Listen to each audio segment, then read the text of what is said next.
Nous sommes en 1987, dans le studio NBC de Burbank, un lieu où étaient enregistrées des émissions populaires comme The Tonight Show et Wheel of Fortune, ainsi que des bulletins d'information en direct. Pourtant, même dans un studio aussi fréquenté, la sécurité n'était pas aussi stricte qu'on pourrait l'imaginer. Les visiteurs pouvaient circuler assez librement, et ce jour-là, un visiteur allait tout changer. Gary Stallman entra dans le studio de NBC, non pas comme un intrus, mais en tant qu'invité de son père, qui y travaillait. Personne ne leva le sourcil alors qu'il traversait les couloirs, car ce n'était pas inhabituel. Les employés amenaient souvent des amis ou des membres de leur famille pour voir comment se déroulaient les émissions en direct. Mais Stallman, lui, n'avait aucun intérêt à se contenter de regarder. Alors que le compte à rebours avant la diffusion commençait, le personnel du studio suivait sa routine habituelle. Les caméras étaient en place, les microphones vérifiés, et les producteurs surveillaient depuis la régie, s'assurant que tout était prêt pour une nouvelle diffusion sans accroc. Mais juste hors du champ, Gary Stallman attendait le bon moment pour agir. Au milieu de l'émission, il passa à l'action. Il marcha directement sur le plateau, surprenant le présentateur David Horowitz et le reste de l'équipe.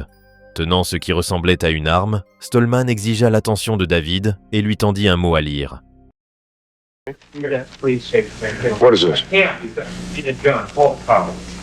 Let me see what it says. All right. He's got a gun to his back. All right, well, let me read this. Folks, we have someone on the set who's standing here and would like me to read this copy which was just handed to me. You want to tell me your name or not? What is it? And Gary, where are you from? À ce moment-là, la diffusion fut interrompue.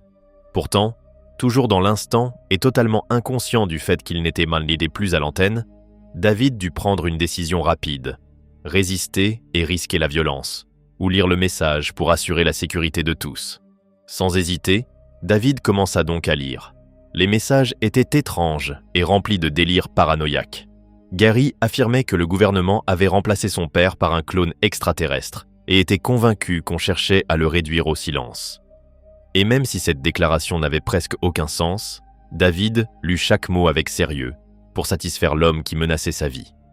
Mais, encore une fois, Gary ignorait que rien de tout cela ne serait diffusé en direct. Dans un reportage ultérieur de NBC sur la situation, plusieurs heures plus tard, ils révélèrent la dernière partie où David lisait la lettre de Gary. There is no way I can harm anyone with this empty BB gun. La police arriva peu de temps après et arrêta Gary Stallman sans aucun acte de violence.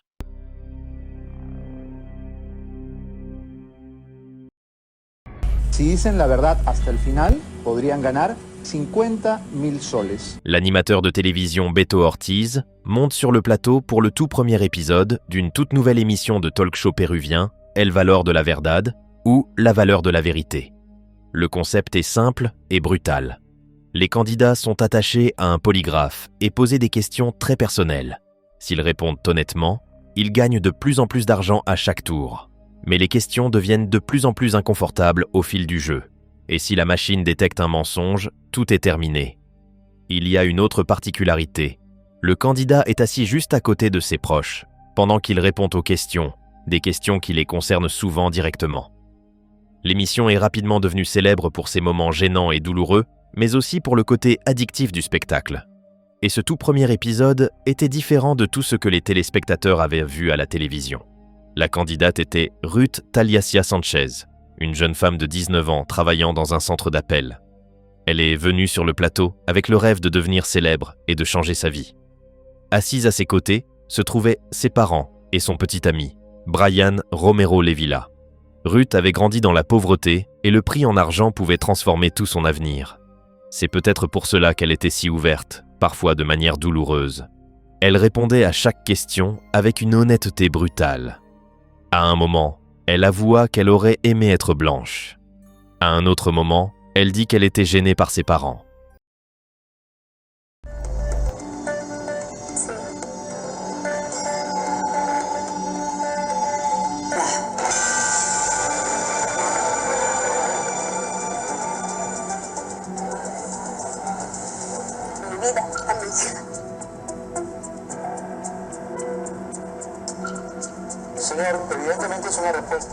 Alors qu'ils étaient assis juste en face d'elle. Chaque réponse semblait être un coup de plus. Sa mère finit par éclater en larmes, mais cela ne s'arrêta pas là. À un moment, on demanda à Ruth « Es-tu seulement avec ton petit ami en attendant de trouver quelqu'un de mieux ?» Elle répondit oui. Brian, assis à quelques pas, ne prononça pas un mot.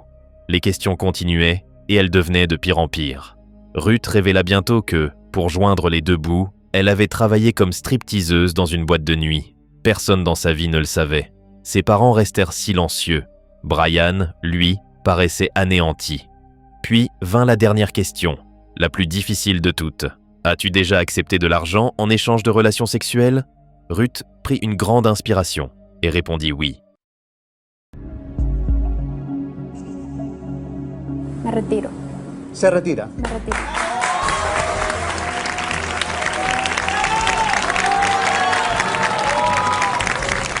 Elle n'était plus qu'à 3 questions du Grand Prix, mais l'émission s'arrêta là. La réaction fut intense. Certains téléspectateurs félicitèrent Ruth pour son honnêteté, la qualifiant de courageuse. D'autres la critiquèrent pour avoir humilié sa famille, en particulier Brian, devant tout le pays. Malgré tout, l'épisode devint un énorme succès. La chaîne l'aurait diffusé 12 semaines d'affilée. Ruth devint instantanément célèbre, apparaissant dans des journaux télévisés et des talk-shows. Elle avait enfin obtenu ce qu'elle voulait, de l'argent, de l'attention, une nouvelle vie. Elle repartit avec 15 000 sols, environ 5 800 $ américains de l'époque. Pendant un bref moment, tout semblait s'être arrangé. Mais ensuite, Ruth disparut. Elle cessa de répondre au téléphone, manqua des rendez-vous. Sa maison resta vide plusieurs jours. 10 jours passèrent sans aucune trace d'elle. La communauté lança une vaste recherche. Ses parents et Brian, les mêmes qui s'étaient assis à ses côtés lors de l'émission, menèrent les recherches. Finalement, la police fit une macabre découverte. Le corps de Ruth avait été enterré dans une tombe peu profonde. Elle était morte par asphyxie. C'était clairement un meurtre. Et il n'y avait qu'un seul véritable suspect. Peu avant sa disparition, Ruth était apparue dans une autre émission télé. Son énergie était basse, son regard distant.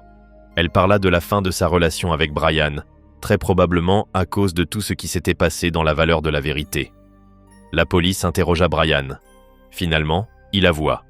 Il déclara qu'il était en colère et humilié par la manière dont Ruth l'avait exposé à la télévision nationale.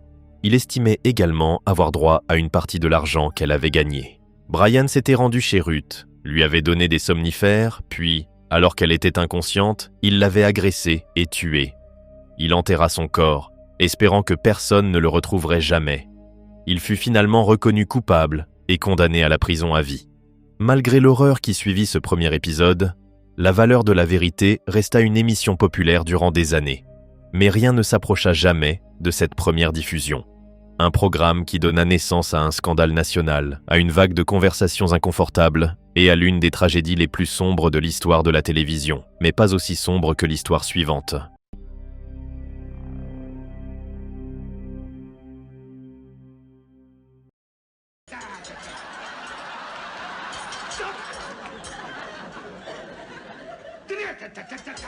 Tommy Cooper n'était pas un comédien comme les autres.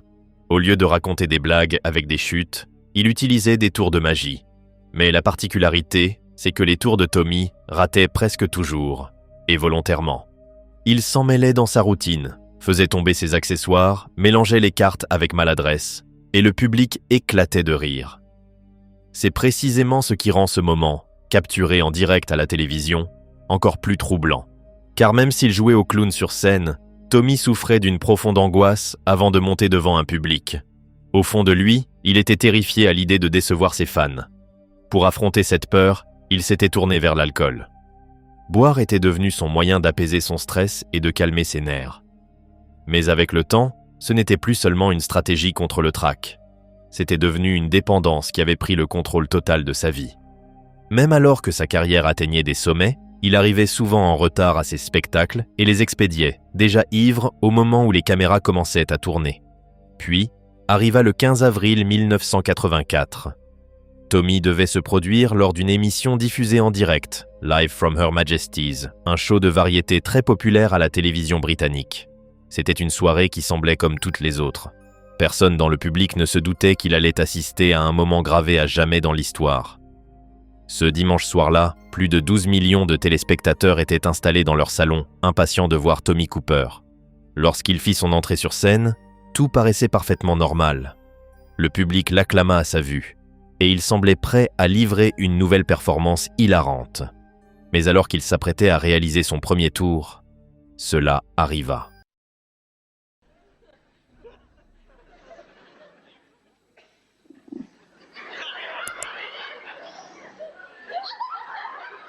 En plein milieu de son numéro, Tommy s'effondra soudainement, basculant en arrière contre le rideau derrière lui.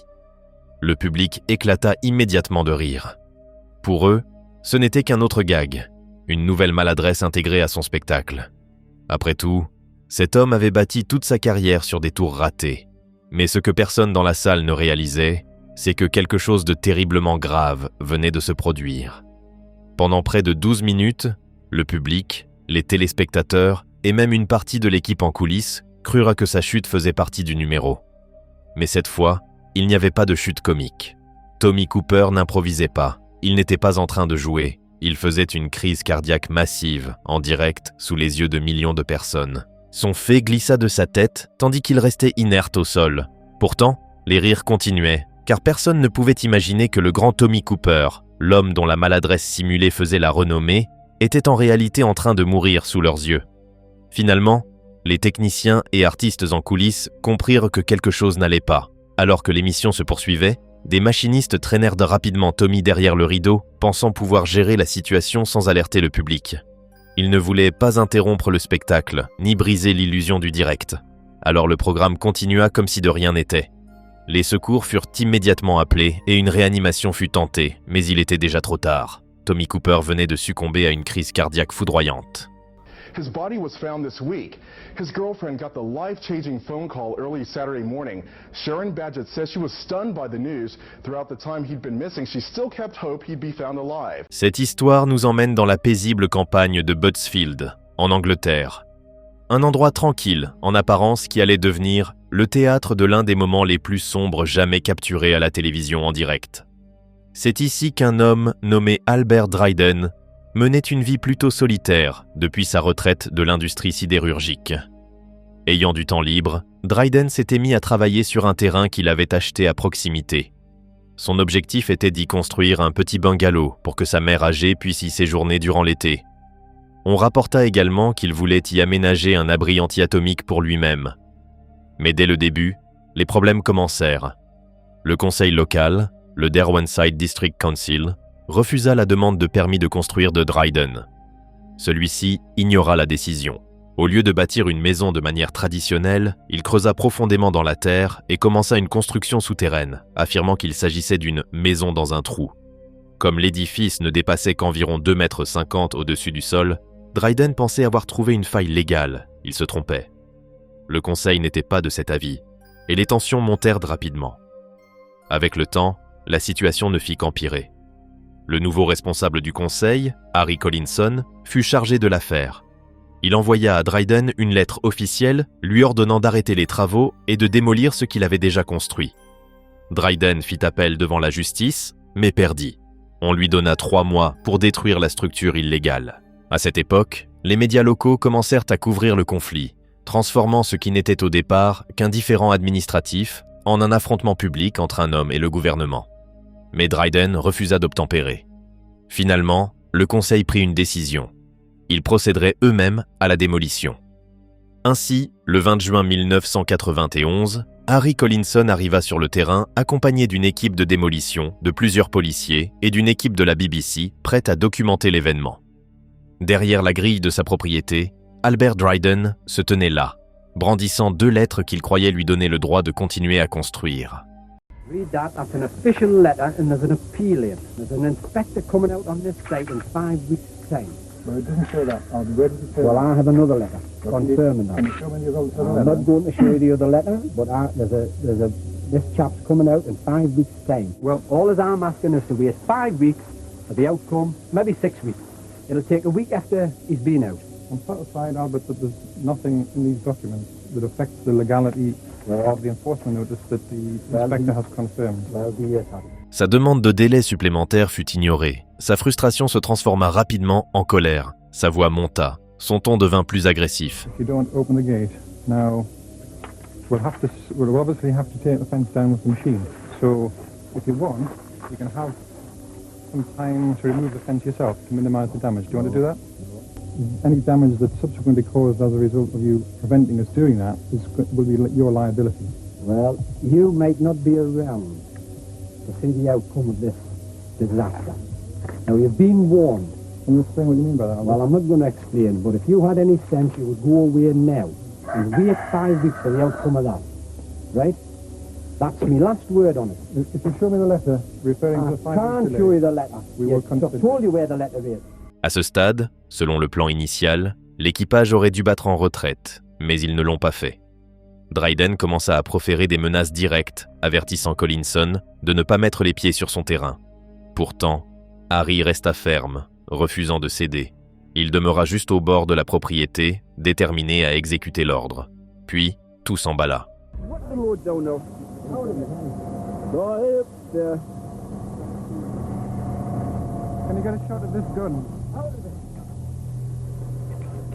Dryden sortit un pistolet et le pointa directement sur Collinson. Calme mais inquiet, Collinson demanda au caméraman de la BBC de filmer l'arme. Quelques instants plus tard, Can you get a shot of this gun?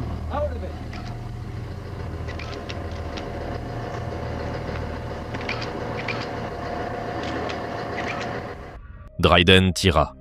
Il visa Harry Collinson en pleine poitrine, le tuant sur le cou, puis tourna son arme vers la foule et fit encore feu.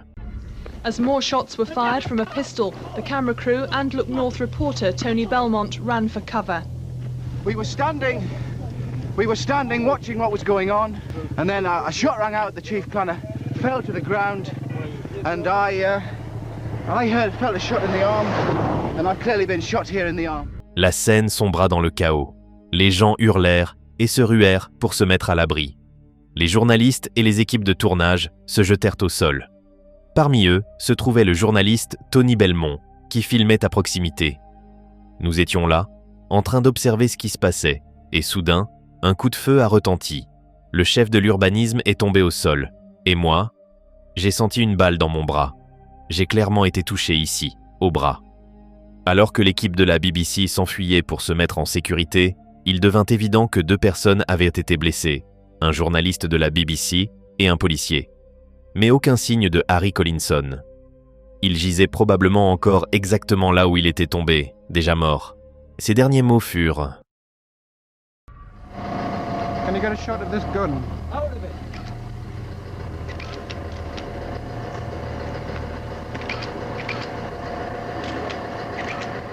Une confrontation s'ensuivit.